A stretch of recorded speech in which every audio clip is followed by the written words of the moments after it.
Hello everyone, welcome back to my YouTube channel Tech JV. So guys, आज की इस video के अंदर हम डिस्कस करने वाले हैं लेयर 3 स्विच। क्लियर है। काफ़ी टाइम से काफ़ी सारे बच्चे मुझसे पूछ रहे हैं कि सर हम लेयर 3 का स्विच कैसे कॉन्फ़िगर करते हैं, कैसे उसके अंदर राउटिंग कॉन्फ़िगर करते हैं। तो मैंने इस एक वीडियो के अंदर आपके लिए दो चीज़ रखी हुई है। पहला, लेयर 3 का स्विच आप कैसे कॉन्फ़िगर करोगे, एंड इसके अंदर हम क्या करेंगे, राउटिंग इन्फॉर्मेशन प्रोटोकॉल यानी रिप को भी कॉन्फ़िगर करेंगे किसमें, लेयर 3 के स्विच में। ठीक है। तो उसके लिए मैंने यहाँ पे अपना एक लैब रेडी करके रखा हुआ है जहाँ पे लेयर 3 का स्विच है। क्लियर है। लेयर 3 का स्विच मैंने यहाँ पे ले रखा है एंड लेयर 2 का स्विच भी मैंने यहाँ पे ले रखा है। तो आपको लेयर 2 का स्विच तो एज इट इज मैनेज करना है जैसे हम लोग करते हैं। ठीक है। तो हम क्या करेंगे, इस पे पहले पोर्ट को आईपी दे देंगे, फिर हम क्या करेंगे, इस पे डीएचसी बनाएंगे एंड देन हम इस पे राउटिंग करेंगे। ठीक है। तो सबसे पहले हमें क्या करना है, पोर्ट को मैं आईपी लिख देता हूँ फटाफट से कि पोर्ट को आईपी क्या क्या देनी है आपने। तो जैसे हम इसको 10 का नेटवर्क देंगे,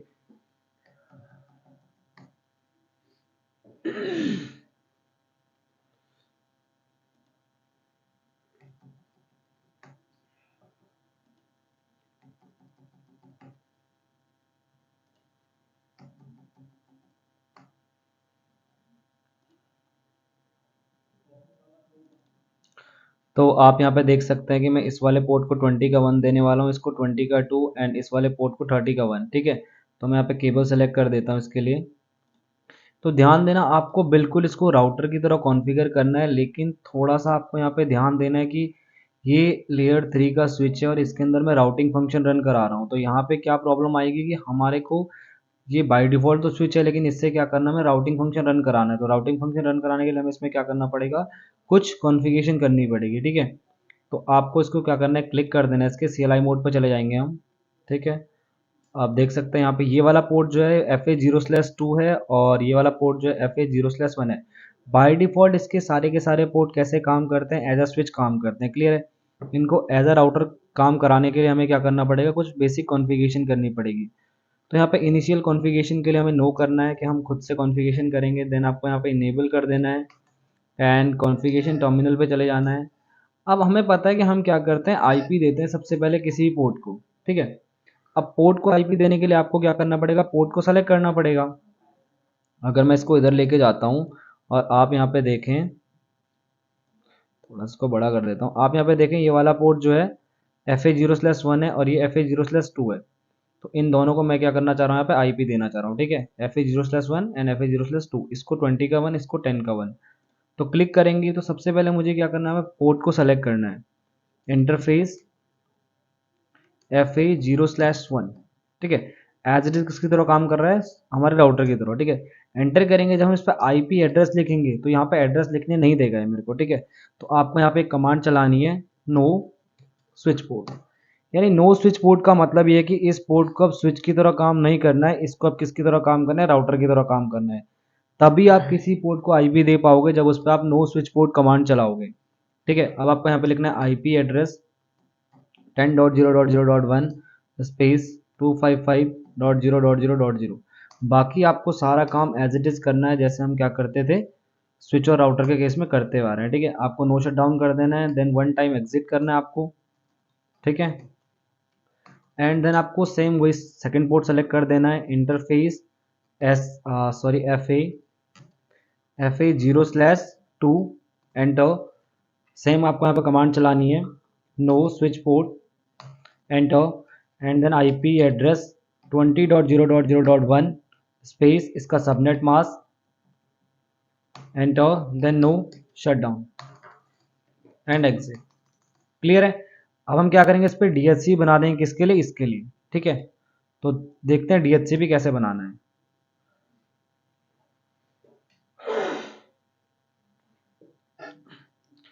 डीएचसी भी बनाने के लिए आपको सेम एज इट इज वैसा ही काम करना है जैसे हम राउटर पे करते थे। तो आपको यहाँ पे क्या करना है, आईपी DHCP पूल, कोई भी नाम दे देंगे हम, JKL दे दिया। डिफॉल्ट के लिए हमें क्या करना है, यहाँ पे 10.0.0.1 जो आपने इसके इंटरफेस को आईपी दी है, एंड नेटवर्क आपको यहाँ पे मेंशन करना है 10.0.0.0 एंड उसका subnet mask 255.0.0.0।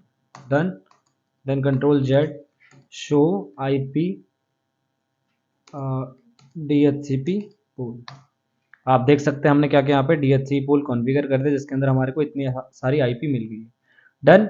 As it is मुझे क्या करना है, इस वाले स्विच को भी कॉन्फ़िगर कर देना है, ठीक है। तो इसके लिए मुझे क्या करना पड़ेगा, यहाँ पे नो करना पड़ेगा इसको, देन इनेबल करना पड़ेगा एंड कॉन्फ़िगरेशन टर्मिनल करना पड़ेगा, कि कॉन्फ़िग मोड पे मुझे आना ही पड़ेगा अगर कोई भी हम बेसिक कॉन्फ़िगरेशन कर रहे हैं, ठीक है। कॉन्फ़िग टी करेंगे यहाँ पे, इंटरफेस FA 0/1 एंटर। यहाँ पे आपको नो स्विच पोर्ट कमांड चलानी है, डन। इसको IP एड्रेस 0/1 को देंगे हम 30.0.0.1 space 255.0.0.0 enter, no shut down, then one time exit, ठीक है। एंड देन हम क्या करेंगे, यहाँ पे सेकंड वाला पोर्ट सेलेक्ट कर देंगे, INT FA 0/2 enter, IP address, IP address नहीं लिख पाओगे आप यहाँ पे, तो इसके लिए आपको क्या कमांड चलानी पड़ेगी, no switch port enter, IP address 20.0.0.2 space 255.0.0.0 enter, then no shut down, done. आप नो शट डाउन लिखो या फिर नो एसएस लिखो, दोनों चलेगा, ठीक है। एंड देन हम क्या करेंगे, DHCP पूल बना देते हैं, IP DHCP पूल JK। इसके लिए आपको क्या करना पड़ेगा, यहाँ पे डिफ़ॉल्ट गेटवे सेट करना पड़ेगा, जो आपने राउटर को IP दी है 30 का 1, सॉरी जो आपको स्विच को IP दी है यहाँ पे, क्योंकि हम स्विच को मैनेज कर रहे हैं, ठीक है। Network 30.0.0.0.0 space 255.0.0.0 enter, then control Z and show IP DHCP port, done. यहाँ पे DHCP कॉन्फ़िगरेशन हमने कर दी है। अभी मैं आपको यहाँ पे एक क्वेश्चन पूछ रहा हूँ कि अगर आपके पास एक IP है 192.192.1.0, ठीक है, इसका स्लैश मैंने लिख दिया यहाँ पे /27, तो इसके अंदर जो DHCP पूल बनेगा उसकी रेंज क्या है, यानी मैं आपको पूछ रहा हूँ आपको पूल की, तो पूल की रेंज क्या आपको पता करके आना है, मतलब इसको कमेंट में आपको लिखना है कि अगर आपके पास एक नेटवर्क है 192.192.1.0/27, तो उसमें DHCP पूल की रेंज क्या है, क्लियर है।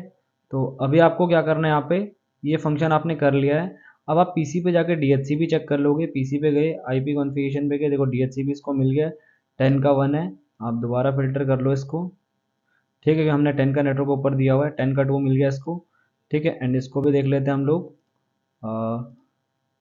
रिकॉन्फिगर, दोबारा DHCP पे क्लिक कर दो यहाँ पे, एंड इसको मिल गया 30 का 2, क्लियर है। अभी हमें क्या करना है, राउटिंग फंक्शन रन कराना है, तो राउटिंग फंक्शन रन कराने के लिए हमारे पास एक कमांड चलानी पड़ती है इसमें हमें, ठीक है। तो आपको स्विच पे क्लिक करना है, स्विच पे क्लिक करने के बाद आपको इनेबल ऑलरेडी हो रखा है, इसको कॉन्फ़िगरेशन टर्मिनल पे जाना है, एंड यहाँ पे करना है आपको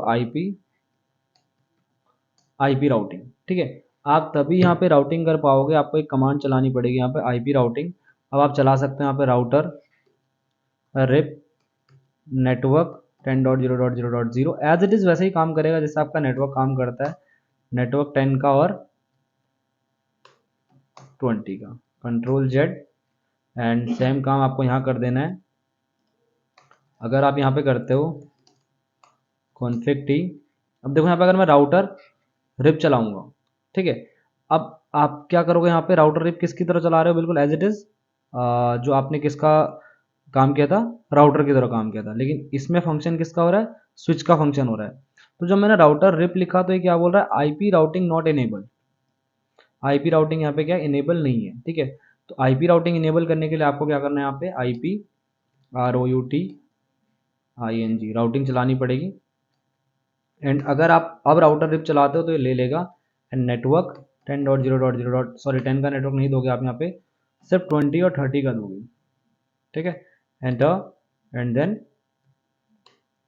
30, कंट्रोल Z एंड आप यहाँ पे देख सकते हो शो IP रूट, हमारे पास यहाँ पे 10, 20 और 30 कनेक्टेड है, जो 10 वाला है किसके थ्रू कनेक्टेड है, रिप के थ्रू, यानी R के थ्रू कनेक्टेड है, ठीक है। और अब आप यहाँ पे क्या कर सकते हो, इजीली पैकेट सेंड करके देख सकते हो, अगर मैं यहाँ से पैकेट यहाँ भेजता हूँ तो पहला पैकेट फेल होगा एंड आपका पैकेट सक्सेसफुल हो गया, समझे मेरी बात को। तो यहाँ पे हमने क्या देखा, बेसिक कॉन्फ़िगरेशन देखिए किसकी, लेयर 2 और लेयर 3 स्विच की, ठीक है। लेयर 3 स्विच को हमने क्या किया, एज अ राउटर काम करा के देखा, अभी हमने इसको एज अ राउटर काम करवाया है। अगर आप कोई कॉन्फ़िगरेशन करते हो जहाँ पे डायरेक्टली कनेक्टेड राउटिंग है, तो भी आपको क्या करना पड़ेगा, आईपी राउटिंग वाली कमांड का यूज़ करना पड़ेगा। क्लियर है? तो समझे आप मेरी बात को? आपको वीडियो कैसी लगी मुझे कमेंट करके पक्का बताएं। अगर वीडियो आपको अच्छी लगी हो तो वीडियो को लाइक करें, चैनल को सब्सक्राइब करें। मिलते हैं अगली वीडियो में, तब तक के लिए थैंक यू सो मच।